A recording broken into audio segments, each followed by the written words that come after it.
live in Italy, chances are you already know what this video is going to be about. I recently ran a survey on Google Forms. In fact, I put the link below if you want to add your thoughts and opinions about my channel so that I can serve you better. And overwhelmingly, 45% of you said that you watch my channel because you plan to move to Italy.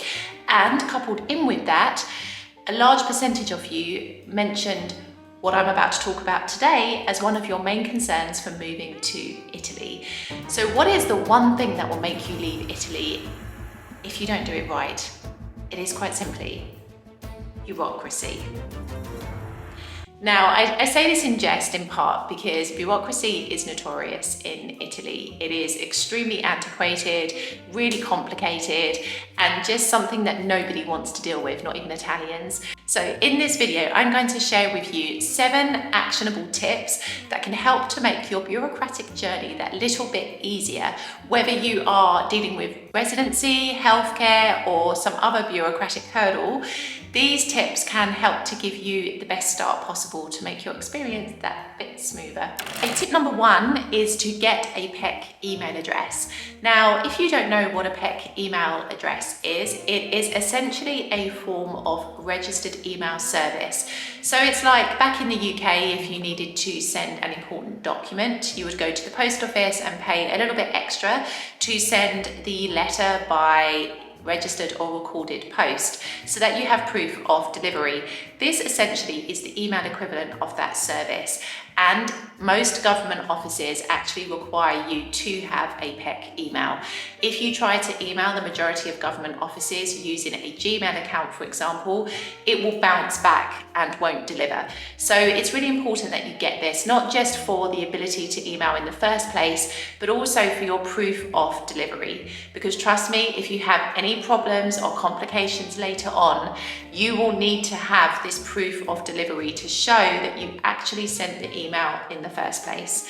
Now, something that I didn't know until recently when I was dealing with my first real bureaucratic nightmare here is that government offices have a legal duty to respond to PEC emails within 30 days. So that is your general expectancy to receive a reply, 30 days. Now, of course, this is Italy. 30 days can mean, I don't know, 60, 90, dopo domani, but it gives you an idea because after those 30 days have passed, you can then send a follow-up PEC email to chase up what is happening or for a response. And after that second PEC email, you are in a stronger position to be able to visit the office in person to get things moving. This was my experience recently dealing with my change of residency here in Palermo. It was after a number of unanswered PEC emails had passed that I kept going to the office, and that's when they started to move. So essentially, it's good to know that piece of information. Now, in terms of PEC email providers, this video is in no way sponsored, but I personally use Aruba. I pay them around 12 euros per year for my PEC email account, and I've had no problems with them. So it is a good provider to use and they are reliable, but this is definitely the first thing that you need to get organized when you start dealing with bureaucracy here in Italy. The second tip that I would give you is to know where to go. In Italy, there is literally an office for everything. So if you don't do your research, you could very well find yourself spending hours waiting at the wrong office. If you come from outside of Italy or outside of Europe even, you are known in Italy as stranieri, which essentially means overseas or foreign person. And there is usually a separate office that you have to go to register your residency and deal with those matters.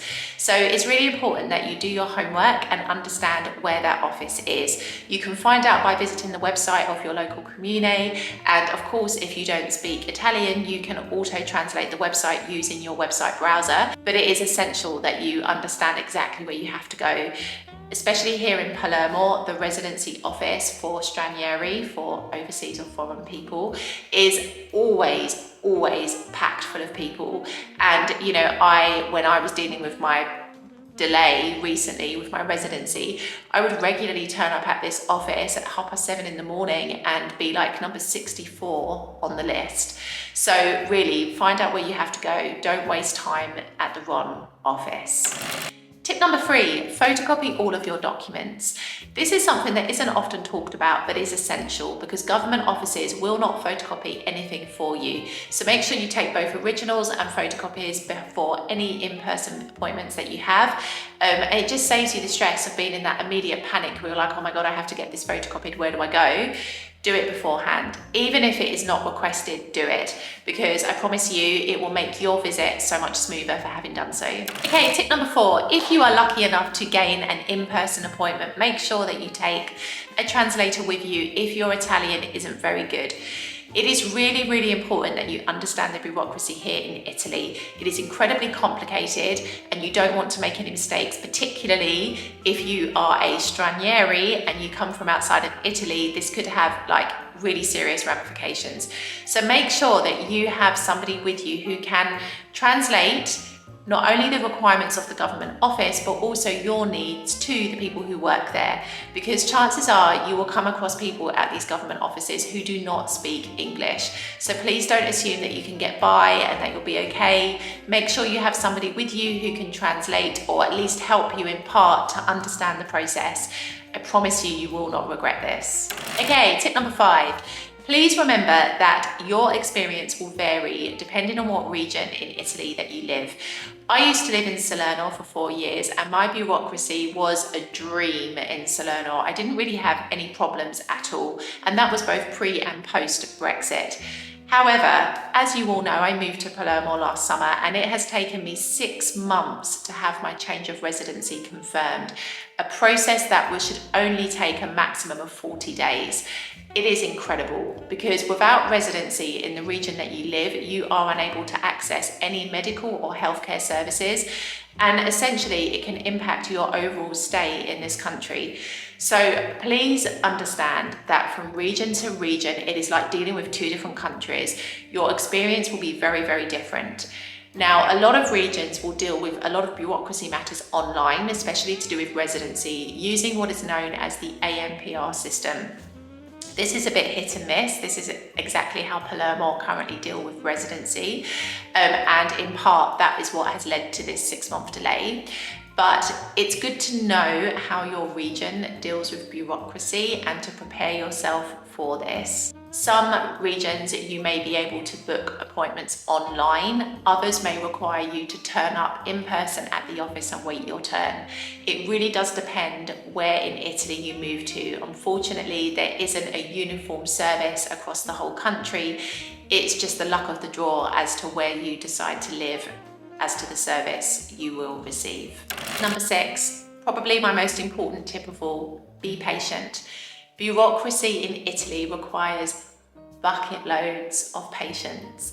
And if you don't have patience, this will be the one thing that will undo all of your hard work. It doesn't matter how many times you shout at the people here.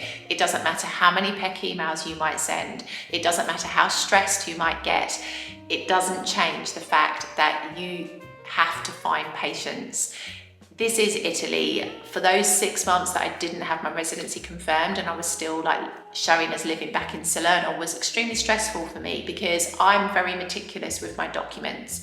So let me tell you something, okay? You have to find a way to be patient. It's not easy. Trust me, I know. I've been very stressed these past 6 months, but as I learned, being stressed did nothing to change the situation. I still had to wait, and in the end, it was all resolved. So this is what you have to do. Have bucket loads of patience, even if it doesn't come naturally to you. It is the only way that you will survive the bureaucracy system here in Italy.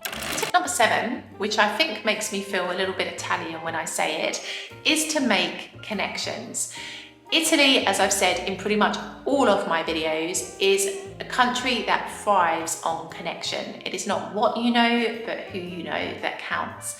If you make connections with people and you later discover, for example, by chance that they work in a government office or know somebody who does, this could make your whole experience an absolute dream. A lot of the things that I've needed to sort here in Italy have been aided and helped by the fact that people know people and have been able to explain things to me or help me to navigate the process a little bit better. So I can only say, please don't neglect the importance of connections here in Italy. If people can help you, they will help you. And I promise you, it will make your experience so much easier.